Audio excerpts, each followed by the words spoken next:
Bismillahirrahmanirrahim. Assalamualaikum warahmatullahi wabarakatuh. Salam sejahtera buat kita semua.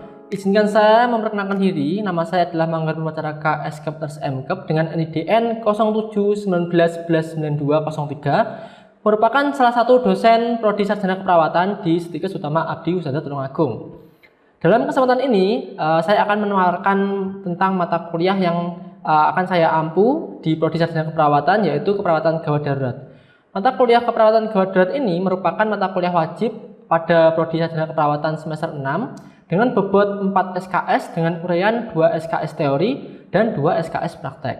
Deskripsi dari mata kuliah ini adalah membahas tentang konsep dan perencanaan asuhan keperawatan yang etis, legal, dan peka budaya pada pasien yang mempunyai masalah aktual dan risiko yang terjadi secara mendadak atau tidak dapat diperkirakan dan tanpa atau disertai kondisi lingkungan yang tidak dapat dikendalikan, serta kondisi klien yang mengalami kritis dan mengancam kehidupan.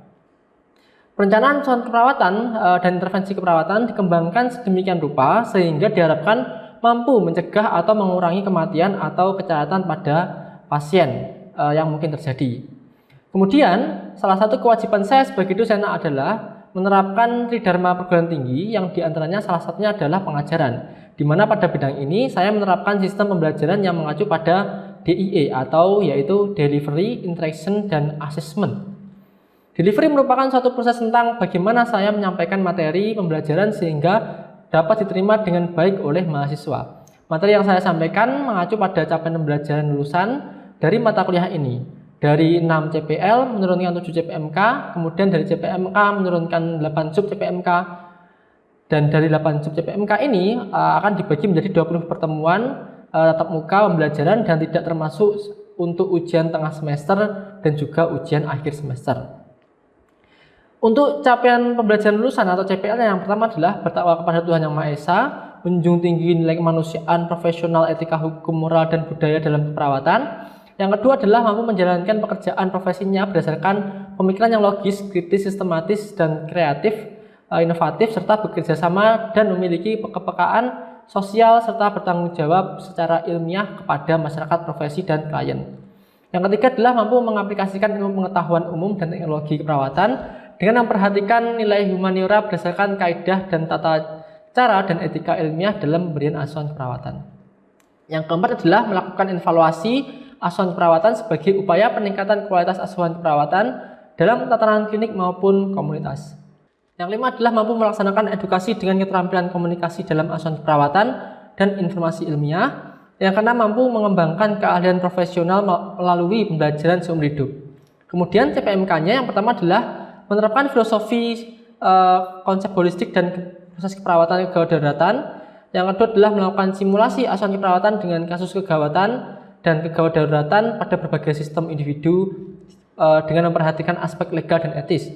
Yang ketiga adalah melakukan simulasi pendidikan kesehatan dengan kasus kegawat daruratan terkait gangguan berbagai sistem pada individu dengan memperhatikan aspek legal dan etis. Yang keempat adalah mengintegrasikan hasil-hasil penelitian ke dalam asuhan keperawatan dalam mengatasi masalah yang berhubungan dengan keperawatan kegawat daruratan terkait berbagai sistem. Yang kelima adalah melakukan simulasi pengolahan asuhan keperawatan pada individu dengan kegawat daruratan terkait berbagai sistem dengan memperhatikan aspek legal dan etis. Yang keenam adalah melaksanakan fungsi advokasi dan komunikasi pada kasus kegawat daruratan terkait berbagai sistem. Yang ketujuh adalah mendemonstrasikan intervensi keperawatan pada kegawat daruratan sesuai dengan standar yang berlaku dengan berpikir kreatif dan inovatif sehingga menghasilkan pelayanan yang efisien dan efektif. Kemudian di sini ada sub CPMK atau bahan ajar yang pertama adalah filosofi konsep holistik dan proses keperawatan gawat daruratan. Yang kedua adalah proses keperawatan pada pasien di area perawatan gawat darurat. Yang ketiga adalah pengolahan asuhan keperawatan dengan kasus kegawat daruratan mencakup intervensi kolaborasi dan mandiri. Yang keempat adalah simulasi pendidikan kesehatan kasus kegawatan dan kegawat daruratan. Yang kelima adalah penelitian terkait dengan pengolahan asuhan keperawatan untuk kasus dan penelitian terkini. Yang keenam adalah manajemen kasus secara komprehensif pada pasien yang mengalami kegawat daruratan karena gangguan-gangguan berbagai sistem pada 10 besar kasus. Yang ketujuh adalah fungsi advokasi dan komunikasi pada kasus kegawat daruratan. Dan yang kedelapan adalah intervensi keperawatan pada kegawat daruratan sesuai dengan standar yang berlaku.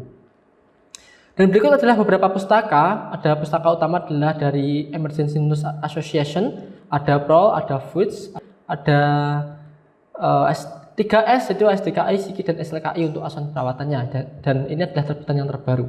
Kemudian untuk pendukungnya, salah satunya adalah hasil dari penelitian saya sendiri. Ini saya masukkan ke dalam bahan ajar ketika di kelas. Sebagai referensi penunjang dapat berupa artikel yang dapat dicari di jurnal atau database yang berhubungan dengan ilmu keperawatan terkait dengan materi yang saya bawakan, dan salah satu aplikasi yang bisa menunjang perkuliahan ini adalah aplikasi 3S. Itulah model delivery yang saya sampaikan dalam proses pengajaran yang saya bawakan. Selanjutnya kita masuk ke aspek interaction.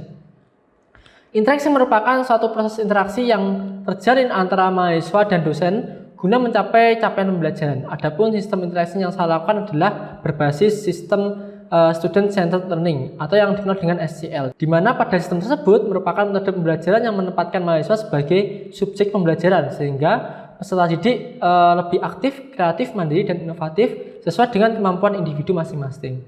Nah, sistem SCL yang dalam pembelajaran ini saya bagi menjadi 4 jenis, yaitu yang pertama adalah pembelajaran interaktif, yaitu dosen memberikan materi kemudian menyisipkan pertanyaan dan meminta pendapat mahasiswa. Yang kedua adalah small group discussion atau SGD atau diskusi. Dengan metode ini pembelajaran akan dapat melibatkan antar kelompok mahasiswa atau dengan siswa dengan dosen atau pengajar untuk menganalisis, menggali, dan memperdebatkan topik-topik tertentu yang merupakan isu-isu hangat pada saat ini.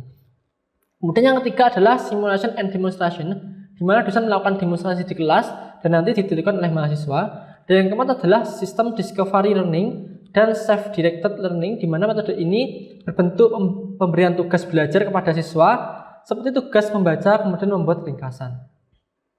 Adapun platform yang saya gunakan yaitu adalah Learning Management System atau yang dikenal dengan LMS, dengan memanfaatkan Google Classroom. Dengan Google Classroom ini, mahasiswa bisa mengisi absensi kelas, mengunduh materi perkuliahan, dan juga mengirimkan tugas dan yang lainnya. Itulah aspek interaction yang saya terapkan dalam pembelajaran yang saya bawakan. Selanjutnya kita akan masuk ke sistem aspek assessment. Aspek assessment merupakan suatu proses penilaian untuk mengukur kemampuan mahasiswa secara objektif dalam menerima materi pembelajaran. Indikator penilaian yang saya gunakan terdiri dari beberapa bagian. Yang pertama adalah kehadiran dan sikap yang berbobot 10%, kemudian tugas dengan bobot 20%, kemudian ujian tengah semester 30%, dan ujian akhir semester 30%. Untuk kehadiran mahasiswa minimal adalah 75% dari total pertemuan.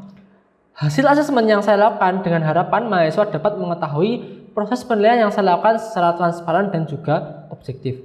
Sebagai penutup, itulah tadi aspek yang saya terapkan dalam proses pembelajaran dalam mata kuliah yang saya lakukan, yang terdiri dari aspek delivery, aspek interaction, dan aspek assessment yang sering disebut sebagai DIE. Selanjutnya saya akan menampilkan proses pembelajaran yang saya lakukan di kelas secara luring atau tatap muka dan demonstrasi di kelas. Adapun mata kuliah yang saya bawakan adalah keperawatan gawat darurat mengenai intervensi keperawatan pada gawat daruratan sesuai dengan standar yang berlaku dengan topik BAD dan airway management. Selamat menyaksikan. Baik, bismillahirrahmanirrahim. Assalamualaikum warahmatullahi wabarakatuh.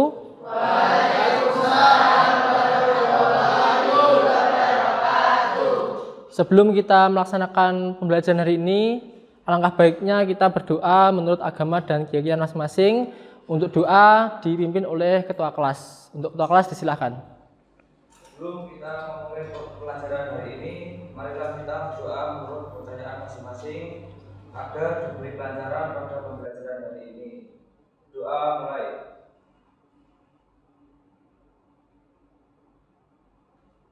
Doa selesai. Amin. Baik teman-teman, hari ini saya akan mengajarkan terkait keperawatan gawat darurat lagi ya, terkait BHD atau RJP dan airway management. Nah, ini adalah materi lanjutan dari mata kuliah kita kemarin yang tentang gagal jantung ya. Jadi nanti gagal jantung bisa menyebabkan pasien itu mengalami pingsan, dan juga nanti penatasannya adalah salah satunya adalah menggunakan RJP. Nanti materi ini akan juga ada nanti skill lab-nya. Jadi nanti kita di kelas ini aja kita demonstrasi seperti itu. Nah, untuk absennya sudah muter ya dia? Sudah? Oke, baik. Oke, kita langsung aja ke materinya, teman-teman. Nah, di sini kemampuan yang diharapkan adalah mahasiswa bisa melakukan intervensi keperawatan pada kegawat daruratan sesuai dengan standar yang berlaku. Nah, intervensi ini kalau kita lihat di RPS itu banyak sekali ya, ada RJP, kemudian airway management, kemudian ada balut bidet, rawat luka bakar, choking, cervical collar ya, dan banyak lagi di RPS. Nah, ini kita masuk pada tindakan asesmen BHD, RJP, dan airway management yang obstruksinya itu parsial. Nanti ada obstruksi total juga. Oke, kita next. Sebelum kita masuk ke materi ya, alangkah baiknya kita melihat video ini ya teman-teman ya.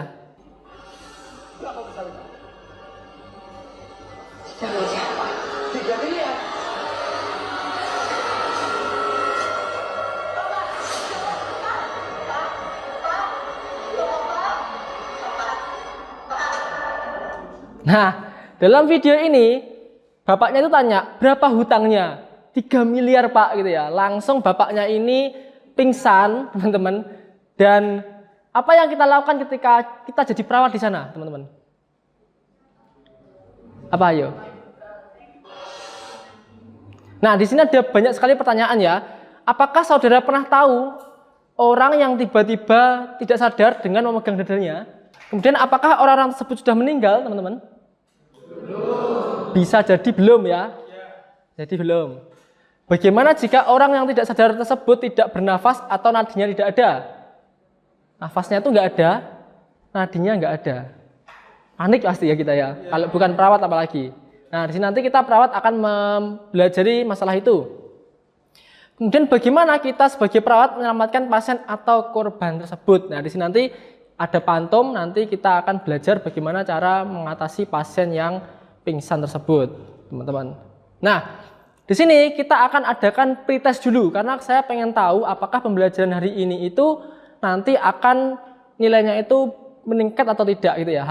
Oke, nomor 1, di ruang IGD terdapat pasien pos KLL dengan penurunan kesadaran. Tidak lama kemudian pasien tidak sadar. Setelah dinilai ternyata pasien mengalami henti nafas dan henti jantung. Sebagai perawat apa yang harus dilakukan segera? Oke, soal yang kedua, seorang perawat sedang melakukan RJP karena pasien mengalami asistol. Beberapa hal yang perlu diperhatikan ketika melakukan RJP yang benar adalah, soal terakhir, ada seorang pasien non-trauma mengalami henti nafas tanpa henti jantung. Tindakan apa yang paling tepat dilakukan oleh seorang perawat? Sudah ya? Nanti kita ada lagi paling bawah post testnya ya. Oke, kita masuk ke definisi BHD atau bantuan hidup dasar, teman-teman. Nah, di sini BHD itu adalah suatu tindakan gawat darurat yang memerlukan pertolongan segera untuk membebaskan jalan nafas. Jadi membebaskan jalan nafas, membantu pernafasan, dan juga mempertahankan sirkulasi darah tanpa menggunakan alat bantu. Ini kan bantuan hidup dasar ya. Nah, bantuan hidup dasar itu ada juga yang namanya RJP atau resusitasi jantung paru, di mana RJP ini adalah istilah yang dipakai untuk menyebut terapi segera untuk henti jantung atau henti nafas. Gitu ya. RJP terdiri dari pemberian bantuan sirkulasi dan juga nafas, sirkulasi jantung. Dan nanti kita melakukan penekanan pada jantung, pada paru ya, pada dada. Nanti yang tertekan adalah jantung dan parunya secara bersamaan gitu ya. Nah, di sini kita sebagai perawat yang ada di garda depan ya, di IGD maupun di ruang kritis di ICU pasti sering mengalami pasien yang henti jantung. Kalau kita sebagai perawat tidak bisa, lalu siapa lagi nanti yang akan menolong pasien? Padahal kita sebagai perawat adalah orang yang selalu ada di samping pasien. Kita caring terus sama pasien gitu ya. Oke, kita next. Kita next di fakta henti jantung ya teman ya. Ternyata teman-teman, di sini ada banyak sekali penelitian yang saya kutip, ya, termasuk penelitian saya sendiri di bawah.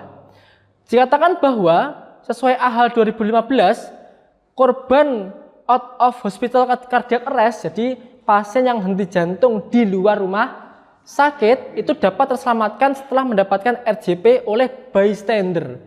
Bystander itu orang yang orang awam yang menolong. Jadi bisa tukang becak di sana, bisa Gojek, Grab itu ya.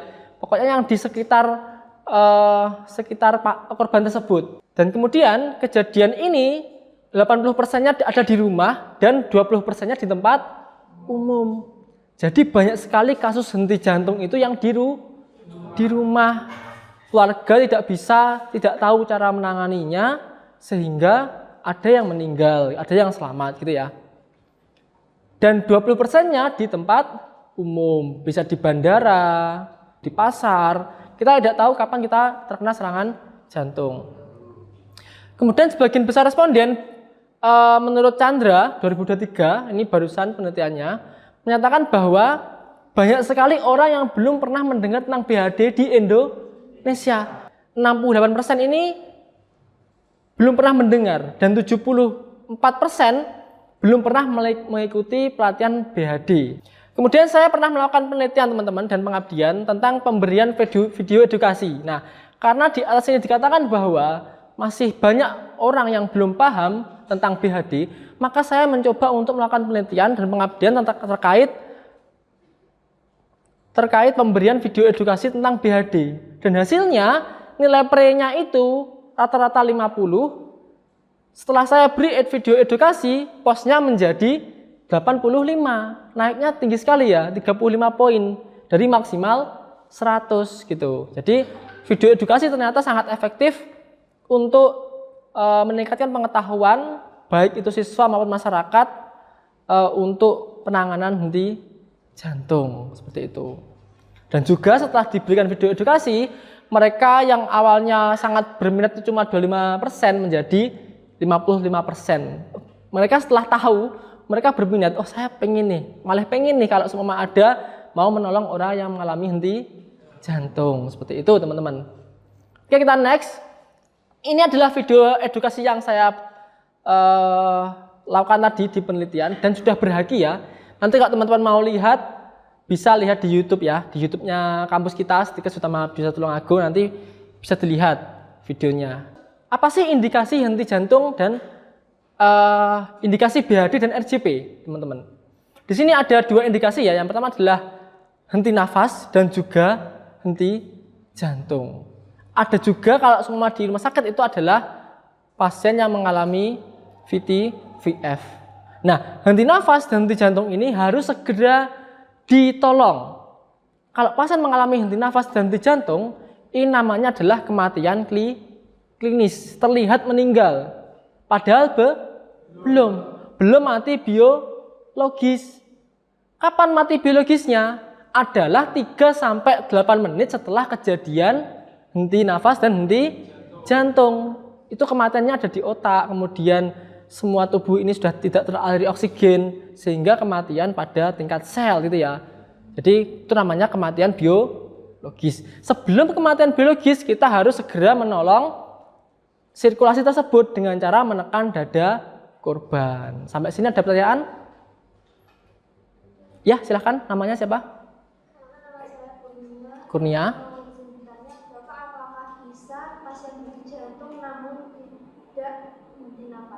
Terima kasih atas pertanyaannya. Jadi pertanyaan adalah, apakah bisa Pak pasien henti jantung namun tidak henti nafas? Atau kebalikannya, bisa enggak Pak henti nafas tapi tidak henti jantung? Nah, itu pertanyaan yang bagus teman-teman. Jadi bisa saja pasien itu henti nafas tapi belum henti jantung, tapi masih belum. Karena nanti kalau seumpama nafasnya itu tidak segera teraliri oksigen dan oksigen tidak sampai ke jantung, jantung pasti juga tidak akan memompa darah lagi gitu ya. Sebaliknya kalau henti jantung itu pasti semua aliran itu terhenti, sirkulasi oksigen terhenti sehingga pasti akan mengalami henti nafas gitu, dan pasti pasiennya akan pingsan dalam kondisi tersebut. Oke, bisa dipahami? Oke, sekarang next. Nah, di sini ada beberapa cara untuk melaksanakan RJP teman-teman. Nah, di sini saya langsung aja ya. Di sini ini saya mau mendemonstrasikan teman-teman.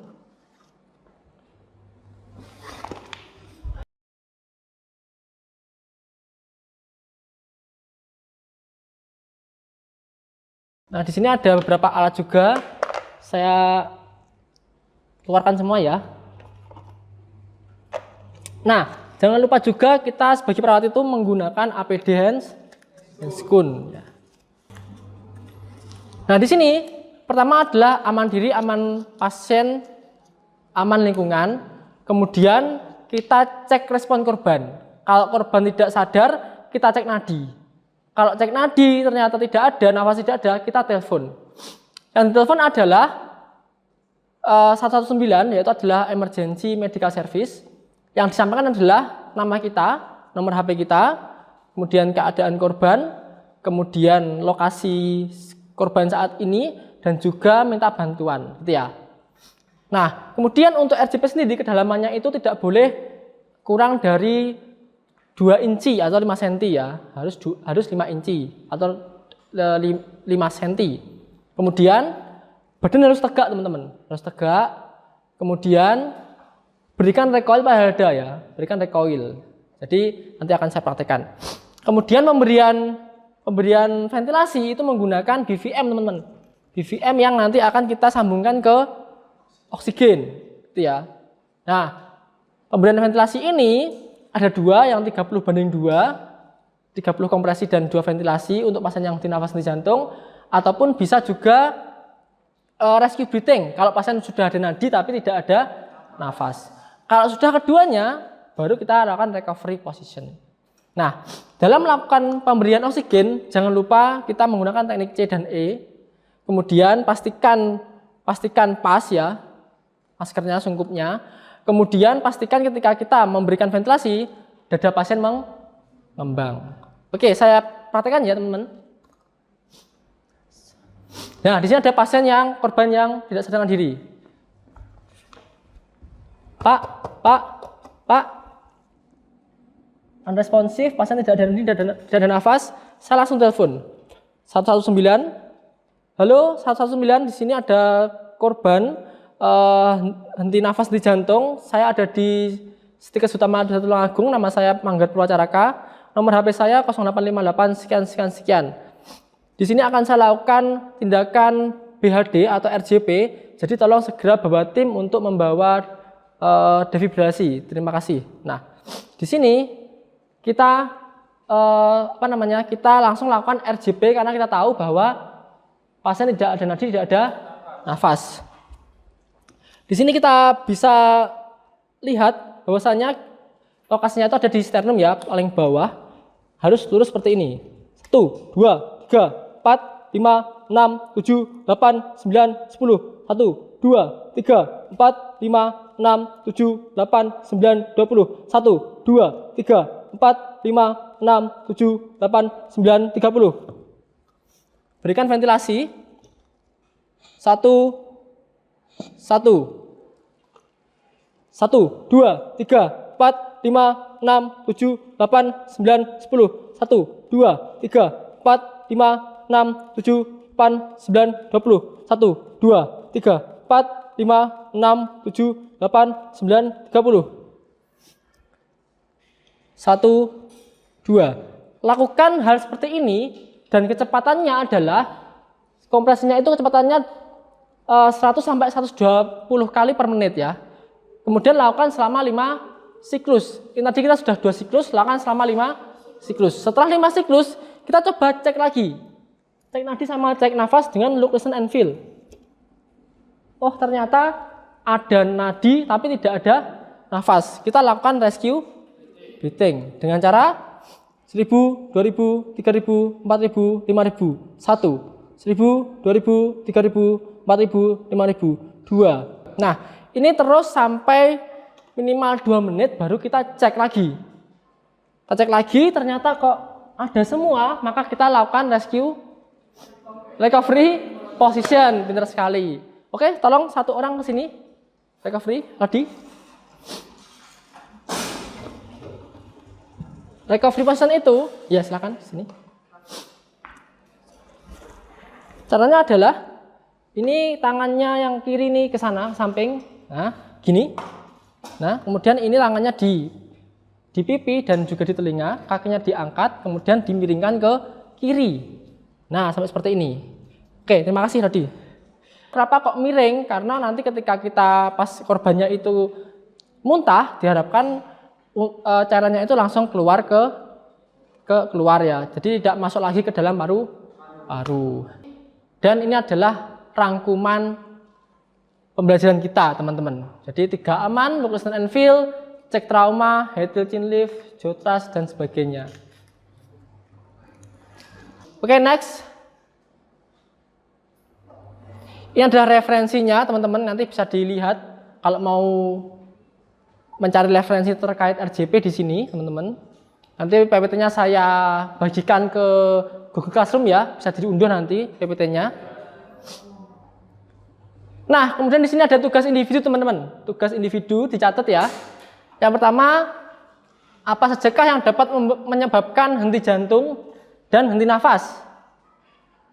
Yang kedua, apa saja yang perlu diperhatikan ketika melakukan kompresi dan ventilasi agar RJP berkualitas? Jadi, tugas dikumpulkan maksimal nanti malam jam 21 di Google Classroom. Oke, sekarang di sini kita akan melakukan demonstrasi kelas ya. Saya butuh 2 mahasiswa, 1 cowok 1 cewek, buat melakukan demonstrasi RJP. Ayo, siapa yang mau? Angkat tangan dulu. Angkat tangan. Oke, silahkan. Ayo maju ke sini.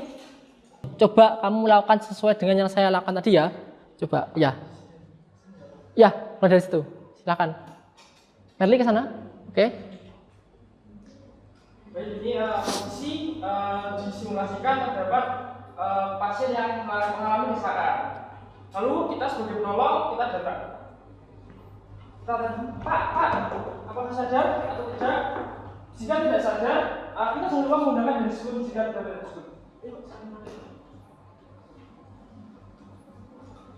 Setelah itu kita melakukan pemeriksaan pernafasan dan juga adanya yang tidak, look, listen and feel. Kita lihat, kita dengarkan. Jika tidak terdapat suara nafas atau aliran nafas dan juga adanya kita dapat melakukan persiapan RJP. Yang pertama kita telepon dahulu kepada 119. Kita telepon, halo 119. Ini saya ada pasien kecelakaan di sedikit kamar dada. Tolong dikirimkan bantuan ya. Kondisi pasiennya tidak sadar, ini saya akan melakukan RJP. Nama saya Lodi Tristan Subarai, nomor HP saya 0822 572 3378. Setelah itu kita melakukan tindakan RJP dengan perbandingan 30 kali RJP dan 2 kali ventilasi. Kita lakukan tindakan RJP dengan posisi seperti ini, pastikan tegak. Kita RJP sebanyak 30 kali. 1, 2, 3, 4, 5, 6, 7, 8, 9, 10. Tuh, kurang cepat. 4, 5, 6, 7. Kurang dalam dikit. 10. Oke. Oke, sudah bagus ya teman-teman ya ini ya. Oke. Lakukan ventilasi. 1. Oke, semua ini udah 5 siklus. Lodi, diapakan? Setelah 5 siklus, kita evaluasi kembali adanya nafas atau nadi tidak. Kita dengarkan. Jika sudah terdapat nadi tetapi nafas belum ada, kita lakukan rescue breathing. Oke, rescue breathing. Kemudian kita pompa 1.000, 2.000, 3.000, 4.000, 5.000, pompa 1.000, 2.000, 3.000, 4.000, 5.000. Oke, sudah 2 menit. Coba cek lagi Laudi. Evaluasi. Evaluasi kembali. Sudah terdapat nafas dan juga nadi. Selanjutnya kita lakukan recovery position. Oke, beri tepuk tangan dulu. Terima kasih, silakan duduk. Baik teman-teman, yang terakhir kita adalah post test. Ayo, ada 3 soal lagi, segera kerjakan. Sudah? Oke, siap. Baik, nanti dikumpulkan ya ke ketua kelas. Nanti ketua kelas biar menaruh pekerjaannya di meja saya. Nah, di sini teman-teman saya punya sebuah kata-kata buat teman-teman semuanya agar termotivasi ya. Di sini kata-katanya adalah teori tanpa praktek nihil, praktek tanpa teori mustahil. Bertepuk tangan buat kita semua. Baik, saya akhiri. Ada kurang lebihnya saya mohon maaf. Assalamualaikum warahmatullahi wabarakatuh.